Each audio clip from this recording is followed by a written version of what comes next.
নমস্কাৰ প্ৰিয় দৰ্শক সকলোকে স্বাগতম জনাইছো মই পাৰ্থ। প্ৰিয় দৰ্শক সমগ্ৰ দেশতে অবৈধভাৱে বাংলাদেশৰ পৰা আহি বসবাস কৰি থকা লোকক চিনাক্ত কৰি বিতৰণ কৰাৰ এক প্ৰক্ৰিয়া আৰম্ভ হৈছে আৰু সমগ্ৰ দেশৰ লগতে দিল্লীত বা দিল্লীৰ সমীপৰ গুৰুগ্ৰাম ইত্যাদি চহৰসমূহত এই প্ৰক্ৰিয়া আৰম্ভ হৈছে আৰু শেহতীয়াকৈ এই প্ৰক্ৰিয়াই এক বিতৰ্কৰ সূত্ৰপাত কৰিছে। সমগ্ৰ বাতৰিটোৱে শিৰোনাম দখল কৰিছে এখন পত্ৰৰ কাৰণে যিখন পত্ৰ আহিছে দিল্লী আৰক্ষীৰ পৰা পত্ৰখন লিখা হৈছিলে। পত্ৰখন গৈছিল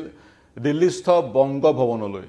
বা পশ্চিমবংগ চৰকাৰৰ যিটো দিল্লীৰ ৰেচিডেণ্ট অফিচ সেই অফিচলৈ দিল্লী আৰক্ষীৰ লোধি গাৰ্ডেনৰ দিল্লী আৰক্ষীৰ পুলিচ ষ্টেচনৰ পৰা সেই পত্ৰখন গৈছিলে আৰু এই পত্ৰ এতিয়া সৰ্বত্ৰ চৰ্চাৰ কেন্দ্ৰবিন্দু হৈ পৰিছে। বিশেষকৈ এই পত্ৰৰ বিৰুদ্ধাচৰণ কৰি এক প্ৰকাৰ খঙত বা ক্ষোভত জাঙুৰ খাই উঠিছে তৃণমূল কংগ্ৰেছৰ শীৰ্ষ নেতৃবৃন্দ। এতিয়া বাংলাদেশী বিতৰণক লৈ সেই পত্ৰত কি লিখা আছে মন কৰিব। বাংলাদেশী বিতৰণ বা বাংলাদেশীৰ চৰণীয়া পথাৰ বা বাংলাদেশীৰ অবৈধ অনুপ্ৰৱেশ ইত্যাদি শব্দবোৰ বা বিষয়বোৰ বা পৰিঘটনাবোৰ অসমৰ কাৰণে বা উত্তৰ পূৰ্বাঞ্চলৰ কাৰণে ফেমিলিয়াৰ। দিল্লী ইত্যাদি জেগাসমূহত এইবোৰ নতুন কথা বা দিল্লীৰ লোকে হাউতকৈ এজন ব্যক্তি পশ্চিমবংগৰ নে বাংলাদেশৰ সেইটো ঠাৱৰ কৰিবও তেওঁলোকে নোৱাৰে, যিহেতু ভাষাৰ সিমিলাৰিটি আছে বা ভাষাৰ যোগেদি বা কোন বাংলাদেশৰ বা কোন পশ্চিমবংগৰ কোন ত্ৰিপুৰাৰ বা কোন অসমৰ সেয়া তাৰ পৃথকীকৰণ কৰিব পৰা নাযায়। প্ৰকৃততে ভাৰতীয় কোন বা প্ৰকৃততে বাংলাদেশী কোন সেই কথা ঠাৱৰ কৰিবলৈ নিৰ্ধাৰণ কৰিবলৈ লাগে সলিড প্ৰুফ বা প্ৰমাণৰ, ভাষাৰ যোগেদি কৰিব পৰা নাযায়। যি কি নহওক, এতিয়া সেই যি পত্ৰ সেই পত্ৰখন এক প্ৰকাৰ লেটাৰ বম বুলিয়ে ক'ব লাগিব। সেই পত্ৰখনে বিতৰ্কৰ সূত্ৰপাত কৰিছে। সেই পত্ৰখন আপোনালোকক থ্ৰুতে দেখুৱাব বিচাৰিম। এই পত্ৰখন আমি সংগ্ৰহ কৰিছিলোঁ দিল্লী আৰক্ষীৰ পৰা বা বংগভৱনৰ পৰা। এই পত্ৰখন প্ৰেৰণ কৰিছে দিল্লী আৰক্ষীৰ যিটো লোধি কলনীৰ সাউথ ডিষ্ট্ৰিক্টৰ লোধি কলনীৰ পুলিচ ষ্টেচনৰ যিগৰাকী অফিচাৰ ইনচাৰ্জ তেওঁ প্ৰেৰণ কৰিছে দিল্লীৰ বংগভৱনৰ অফিচাৰ ইনচাৰ্জলৈ। দিল্লীৰ বংগভৱনলৈ প্ৰেৰণ কৰা হৈছে, যি দিল্লীৰ বংগভৱন আছে হেলি ৰোডত। এতিয়া কিয় পত্ৰখন প্ৰেৰণ কৰা হ'ল? শেহতীয়াকৈ দিল্লী আৰক্ষীয়ে সেই ঠালাখনৰ জুৰিছডিকশ্যনত থকা এক অঞ্চলত 8জন সন্দেহযুক্ত নাগৰিকক বা আপাতত বা প্ৰাইমা ফেচি বাংলাদেশৰ অবৈধ অনুপ্ৰৱেশকাৰীক গ্ৰেপ্তাৰ কৰিছিল। তেওঁলোক প্ৰকৃততে বাংলাদেশী হয় নে নহয় সেইটো নিৰ্ধাৰণ কৰিবলৈ তেওঁলোকক প্ৰয়োজন হৈছিলে বাংলা ভাষাৰ এক্সপাৰ্টৰ, কাৰণ কিছু নথি পত্ৰ তেওঁলোকে সংগ্ৰহ কৰিছিল সেইসকল লোকৰ পৰা যিবোৰ নথি পত্ৰৰ যিটো টেক্সট সেই টেক্সটটো বাংলাত লিখা আছিল। কিন্তু দিল্লী আৰক্ষী মই আৰম্ভণিতে কৰিছোঁ তেওঁলোকে নাজানে বাংলা ভাষা ক'ত কোৱা হয় বা বাংলা ভাষাৰ সাৰমৰ্ম বা বুৰঞ্জীৰ বিষয়ে তেওঁলোক অৱগত নহয়, এক্সপাৰ্ট নহয় বা সেই ধৰণে প্ৰশিক্ষণ প্ৰাপ্ত নহয়। দিল্লী আৰক্ষীয়ে কি কৰিলে, সেই লেটাৰখনৰ দ্বিতীয় পেৰাগ্ৰাফটো লিখিলে, the identification documents contain text written in Bangladeshi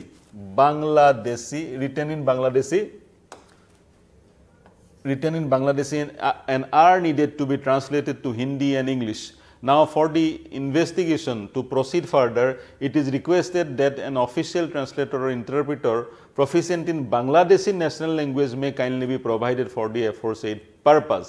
Etia identification documents contain text written in Bangladeshi. Etia prothom kotha apnaloke jane ami hokolue jano Bangladeshi buli eko bhasha nai.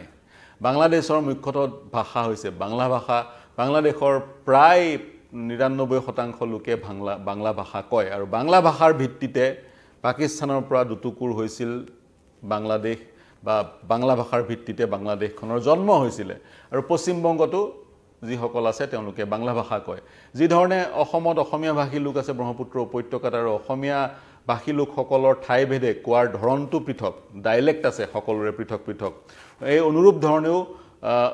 Bangla কোৱা লোকসকলৰ পৃথক ডাইলেক্ট আছে। বাংলা কোৱা লোকৰ সংখ্যা আজিৰ তাৰিখত প্ৰিয় দৰ্শক কিমান হ'ব? প্ৰায় 30 কোটি। সমগ্ৰ বিশ্বত বাংলা কোৱা লোকৰ সংখ্যা প্ৰিয় দৰ্শক আজিৰ তাৰিখত হ'ব প্ৰায় 30 কোটি। নহ'বনে 30 কোটি? নিঃসন্দেহে হ'ব। পশ্চিমবংগত 10 কোটি, বাংলাদেশত 17 কোটি, 10-17 হ'ল 27 কোটি, তাৰপিছত ভাৰতবৰ্ষৰ আন প্ৰান্তত হ'ল 2 কোটি 29 কোটি আৰু সমগ্ৰ বিশ্বত আৰু 1 কোটি বুলি ধৰিলোঁ। থুলমূলকৈ 30 কোটি বাংলাভাষী লোক আছে বুলি ক'ব পৰা যায় আৰু এই বাংলাভাষী লোকসকলৰ চাগৈ বহুকেইটা ডাইলেক্ট হ'ব। বাংলাদেশকে যদি আপুনি মন কৰে, বাংলাদেশত মৈমনসিং জিলাৰ সকলে বেলেগ ধৰণে কয় বাংলা, ঢাকাৰবোৰে বেলেগ ধৰণে কয় ঢাকায়া বুলি কোৱা হয় শ্ৰীহত্তৰখিনিয়ে বেলেগ ধৰণে কয় যাক আমি সিলেটি বুলি কওঁ সিলেটি ভাষা বুলি কওঁ সেই ধৰণে আন প্ৰান্তৰ চট্টগ্ৰামৰবোৰে বেলেগ ধৰণে বাংলা কয় কিন্তু সচৰাচৰ ভাৰতবৰ্ষত শেহতীয়াকৈ এটা দিল্লীৰ এখন আগশাৰীৰ ইংৰাজী দৈনিকত এক নিউজ ৰিপৰ্টো পাব্লিছ হৈছিল এক প্ৰতিবেদন পাব্লিছ হৈছিল য'ত কোৱা হয় সচৰাচৰ দিল্লী বা উত্তৰ ভাৰতত কলিকতাত যি ধৰণে বাংলা কোৱা হয় সেই বাংলাটোৱেই সেই ধৰণে সকলোৱে বাংলা কয় বুলি ভাবে বা কলিকতাত যি ধৰণে বাংলা কোৱা হয় বা পশ্চিমবংগৰ বৃহৎ অঞ্চলত যি ধৰণে বাংলা কোৱা হয় সেই ধৰণে ভাৰতীয় বাংলাভাষী লোকসকলে বা ভাৰতীয় বেংগলী লোকসকলে সেই ধৰণে বাংলা কয় বুলি এক ধাৰণা আছে আৰু সেই ধৰণে যদি বাংলা ভাষাটো নকয় সিলেটিয়া বা ময়মনসিঙীয়া বা ঢাকায়া বা চট্টগ্ৰামৰ লোকসকলে যি ধৰণে বাংলা কয় সেই ধৰণে যদি কয় বা পশ্চিমবংগৰ কলিকতাৰ লোকসকলে যি ধৰণে বাংলা কয় সেই ধৰণে নকৈ অন্য ধৰণে যদি কয় দিল্লী বা উত্তৰ ভাৰতত সেই সকল লোকক তৎক্ষণাত আপাতত বাংলাদেশী বুলি গণ্য কৰা হয় উদাহৰণস্বৰূপে মন কৰিব এটা সেই একেখন ইংৰাজী দৈনিকত এটা ৰিপৰ্ট আহিছিলে য'ত কোৱা হৈছে ৱাটাৰক যদি পানী বুলি কয় দিল্লীত যিসকলক সন্দেহ কৰিছে বা গুৰুগ্ৰামৰ ঘটনা গুৰুগ্ৰাম আৰক্ষীয়ে হাৰিয়ানা আৰক্ষীয়ে যেতিয়া হোম মিনিষ্ট্ৰীৰ পৰা নিৰ্দেশ পালে গুৰুগ্ৰামত সন্দেহযুক্ত যিসকল নাগৰিক আছে খেদাব লাগে তেতিয়া হাৰিয়ানা পুলিচ সষ্টম হ'ল সন্দেহযুক্ত নাগৰিকৰ কাষ চাপিলে গৈ আৰু তেতিয়া তেওঁলোকে কি কৰিলে তেওঁলোকে এটা উপায় উলিয়ালে এই সন্দেহযুক্ত নাগৰিকসকলৰ যিসকলে ৱাটাৰক পানী বুলি কয় সেইসকলক বাংলাদেশী বুলি গণ্য কৰিলে যিসকলে জল বুলি কয় সেইসকলক ভাৰতীয় বুলি গণ্য কৰিলে টোটেল একেধৰণৰ কোনো যুক্তি নোহোৱা এক কথা গতিকে সেই ধৰণৰ পদ্ধতিবোৰেৰে উত্তৰ ভাৰতত বাংলাদেশীৰ চিনাক্তকৰণ হৈছে বুলি একাংশই ক'ব খোজে উদাহৰণস্বৰূপে সেই পত্ৰখনৰ যদি আমি কথা কওঁ সেই পত্ৰখন ৰাজহুৱা হোৱা মাত্ৰকে কিন্তু তৃণমূল কংগ্ৰেছৰ একাংশ কৰ্মী নেতৃত্ব জাঙুৰ খাই গৈছে ইয়াৰ বিপৰীতে কিন্তু বিজেপিয়ে ইয়াৰ প্ৰত্যুত্তৰ দিছে তেওঁলোকে কৈছে টিএমচিয়ে ৮টা সন্দেহযুক্ত বাংলাদেশী ধৰা পৰিছে সেইকেইটা বাংলাদেশীৰ সমৰ্থনত বা ডিফেণ্ড কৰিবলৈ তেনে ধৰণৰ এক আৰ্গুমেণ্ট উপস্থাপন কৰিছে লগতে শ্ৰমিক ভট্টাচাৰ্য বিজেপিৰ জ্যেষ্ঠ নেতা তেওঁ কৈছে বাংলা যদি কোনোবাই কয় তাৰ অৰ্থ এইটো নহয় যে তেওঁ ভাৰতীয় বাংলা ক'লেই কোনো ভাৰতীয় হৈ যাব নোৱাৰে তেনে ধৰণৰ যুক্তি বিজেপিয়ে আগবঢ়াইছে আৰু টিএমচিয়ে গোটেই বিষয়টো ভাষা কেন্দ্ৰিক কৰাৰ অৰ্থটো হৈছে তেওঁলোকে বাংলাদেশীক সুৰক্ষা ৰক্ষণাবেক্ষণ দিব বিচাৰিছে এই মন্তব্য বিজেপিৰ তাৰ সমান্তৰালকৈ হাৰিয়ানা আৰক্ষীয়ে কিন্তু এনে ধৰণৰ অযুক্তিকৰ কিছুমান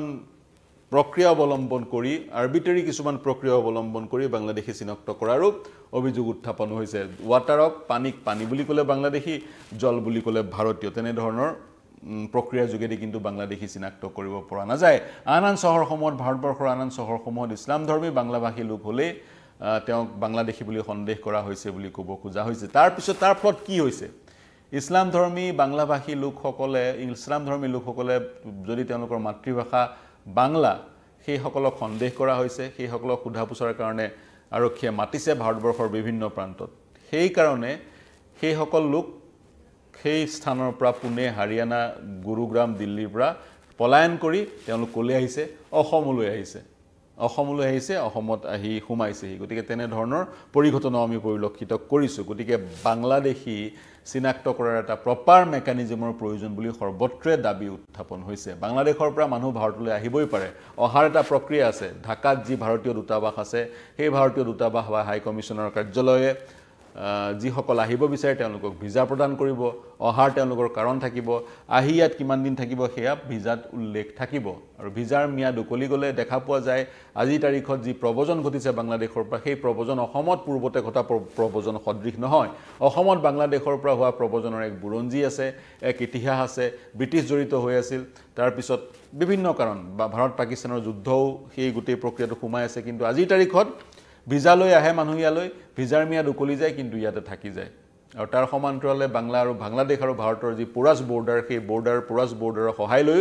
বহু লোকে ভাৰতত প্ৰৱেশ কৰে আৰু ঘূৰি নাযায় আৰু যেহেতু দেখা দেখি ভাষা একেই গতিকে ভাৰতত বিলীন হৈ যোৱাত তেওঁলোক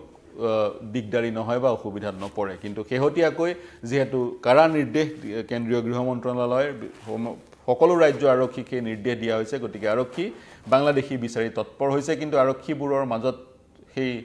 সজাগতাও নাই বা তেওঁলোক প্ৰশিক্ষণপ্ৰাপ্তও নহয় কেনেকৈ চিনাক্ত কৰিব মাথোন কিছুমান অযুক্তিকৰ ব্যৱস্থাৰ যোগেদি সেই প্ৰক্ৰিয়া তেওঁলোকে আগবঢ়াইছে যাৰ ফলত গোটেই বিষয়টো কিন্তু সমাধানৰ দিশে অগ্ৰসৰ নহ'ব পানীক পানী বুলি ক'লে যদি বাংলাদেশী বুলি ধৰে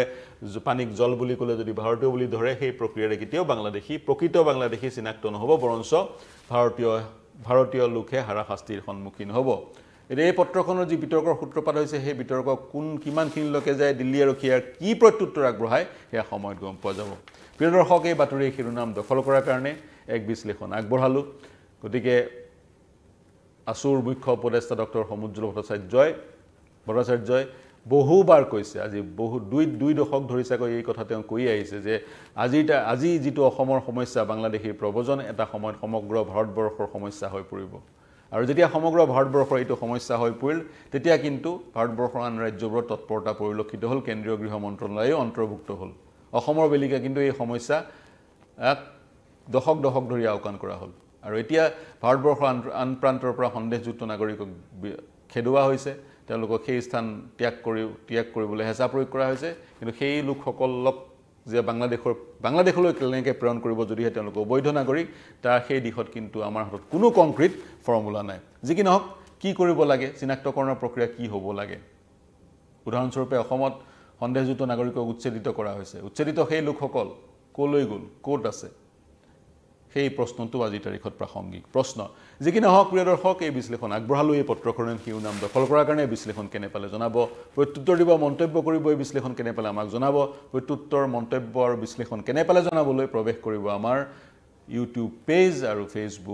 ইউটিউব চেনেল আৰু ফেচবুক পেজত কমেণ্ট ছেকশ্যনত মন্তব্য কৰিব তাৰ সমান্তৰালকৈ দেশ বিশ্ব ৰাজ্যৰ সকলো বাতৰি ৰিয়েল টাইমত পাবলৈ হ'লে যদিহে এতিয়ালৈকে কৰা নাই সাবস্ক্ৰাইব কৰক আমাৰ ইউটিউব চেনেল ফলো কৰক আমাৰ ফেচবুক পেজ দেশ বিশ্ব ৰাজ্যৰ সকলো বাতৰিৰ কাৰণে চাই থাকিব